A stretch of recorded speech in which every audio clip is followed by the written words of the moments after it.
सरपंच संतोष देशमुख यांच्या क्रूरपणे केलेल्या हत्येनंतर त्यांच्या हत्येवेळेचे काही विदारक फोटो आणि व्हिडिओ व्हायरल झालेत। यानंतर माजी मंत्री धनंजय मुंडे यांना आपल्या मंत्रिपदाचा राजीनामा द्यावा लागला। या संपूर्ण पार्श्वभूमीवर राष्ट्रवादीचे प्रमुख अजित पवार यांच्या उपस्थितीत काल रात्री राष्ट्रवादीची एक बैठक पार पडली। धनंजय मुंडे यांच्या राजीनाम्यानंतर राष्ट्रवादीची ही पहिलीच बैठक होती। या बैठकीत अजित पवार यांनी राष्ट्रवादीच्या कार्यकर्त्यांसह अनेक नेत्यांना एक महत्त्वपूर्ण सल्ला देत कानमंत्रच दिल्याचं पाहायला मिळालं। कोणत्याही नेत्याने आपल्या कार्यकर्त्यांवर पूर्णपणे किंवा आंधळेपणाने विश्वास टाकू नये असं अजित पवार यांनी सांगितलंय।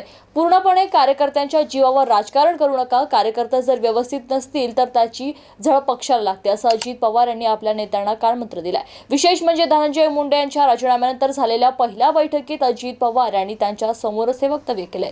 अजित पवार यांनी या बैठकीत राष्ट्रवादीच्या नेत्यांना धनंजय मुंडेचं उदाहरण देत परावलंबी न होता स्वावलंबी व्हा असा सल्ला दिल्यानंतर नेत्यांसोबत कार्यकर्ते व्यवस्थित नसतील तर त्याची झळ नेत्यासोबत पक्षाला देखील कशा प्रकारे बसते हे धनंजय मुंडे प्रकरणातून आपल्याला दिसून आलं असल्याचं वक्तव्य अजित पवार यांनी केलंय।